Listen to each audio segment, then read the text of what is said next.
ശബരിമല സ്വർണ്ണക്കൊള്ളയുമായി ബന്ധപ്പെട്ട് കേസ് ഉയർത്തി പ്രതിപക്ഷത്തിന്റെ പ്രതിഷേധം ഇന്നും നിയമസഭയിൽ തുടരുമെന്നുള്ളതാണ് വിവരങ്ങൾ.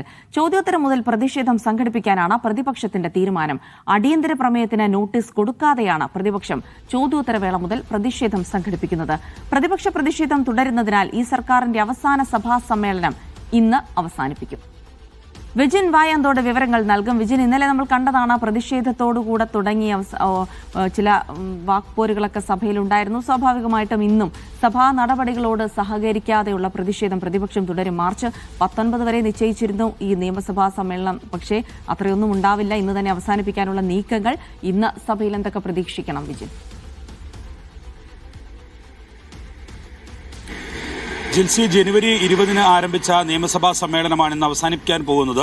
അതായത് വലിയ പ്രതിഷേധം തന്നെയാണ് ഈ നിയമസഭാ സമ്മേളനത്തിൽ ഉടനീളം കണ്ടത്. സ്വർണ്ണക്കൊള്ളയുമായി ബന്ധപ്പെട്ട വലിയ തരത്തിലുള്ള പ്രതിഷേധം, ചോദ്യോത്തരവേള മുതൽ ആ ചോദ്യോത്തരവേള തടസ്സപ്പെടുത്തിക്കൊണ്ടുള്ള പ്രതിഷേധമൊക്കെയാണ് പ്രതിപക്ഷത്തിന്റെ ഭാഗത്തുനിന്നുണ്ടായത്. തിരിച്ച് ഭരണപക്ഷവും ആ പ്രതിഷേധത്തിലും പ്രതിരോധത്തിലുമൊക്കെ നീങ്ങുന്ന കാഴ്ചയൊക്കെ കണ്ടിരുന്നു. അങ്ങനെ സംഭവബഹുലമായ ഒരു സഭാ സമ്മേളന കാലയളവ് പൂർത്തിയാകുമ്പോൾ രണ്ടാം പിണറായി സർക്കാരിന്റെ അവസാന നിയമസഭാ സമ്മേളനമാണ് ഇന്ന് അവസാനിക്കാൻ പോകുന്നത്. സഭ ഗില്ലറ്റിൻ ചെയ്യുകയാണ് ചെയ്യുക. ബജറ്റ് സമ്മേളനം വെട്ടിച്ചുരുക്കി ബില്ലുകൾ വോട്ടിനിട്ട് പാസാക്കി അവസാനിപ്പിക്കുന്നതിന് ചട്ടപ്രകാരമുള്ള പേരാണ്, അതായത് ഗില്ലറ്റിൻ എന്ന് പറയുന്നത്.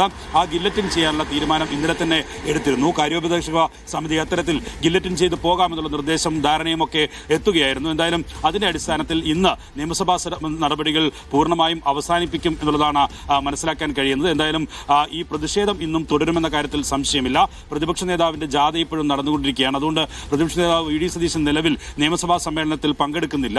എന്തായാലും മറ്റ് UDF അംഗങ്ങളാണ് ഇന്നലെ പ്രതിഷേധത്തിന് നേതൃത്വം നൽകിയത്. കെ ബാബു ആയിരുന്നു ഇന്നലെ സ്വർണ്ണക്കൊള്ളയുമായി ബന്ധപ്പെട്ട് തങ്ങൾ പ്രതിഷേധം തുടരുകയാണ്, ആ പ്രതിഷേധം ഇന്നും തുടരും എന്നുള്ള കാര്യം നിയമസഭയെ അറിയിച്ചത്. അതിനിടയിലാണ് ബില്ലുകൾ ഉൾപ്പെടെ പാസാക്കി ബില്ലുകൾ അവതരിപ്പിച്ചുകൊണ്ട് ഇന്നലെ സഭാ സമ്മേളനം പെട്ടെന്ന് തന്നെ പൂർത്തിയായത്. 11 മണിയോടുകൂടി ഇന്നലത്തെ സഭ പിരിഞ്ഞിരുന്നു. എന്തായാലും ഇന്ന് 9 ബില്ലുകൾ, 2 ഫിനാൻസ് ബില്ലുകൾ ഉൾപ്പെടെ 9 ബില്ലുകൾ പാസാക്കിയായിരിക്കും സഭ പൂർണ്ണമായും പിരിയുക.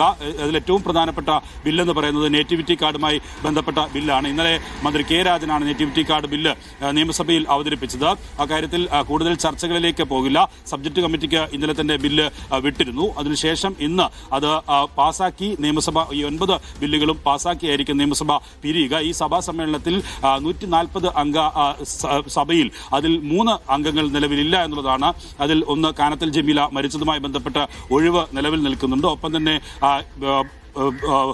ആന്റണി രാജു അയോഗ്യനായതിനെ തുടർന്ന് നിലവിൽ MLA അല്ല. ഒപ്പം സാങ്കേതികമായി MLA ആയി തുടരുമെങ്കിലും പാലക്കാട് MLA രാഹുൽ മാങ്കൂട്ടത്തിലും നിലവിൽ സഭാ സമ്മേളനത്തിൽ പങ്കെടുക്കുന്നില്ല. അങ്ങനെ 137 MLA-മാരുമായിട്ടാണ് നിലവിൽ നിയമസഭ ഇന്ന് പിരിയാൻ പോകുന്നത്.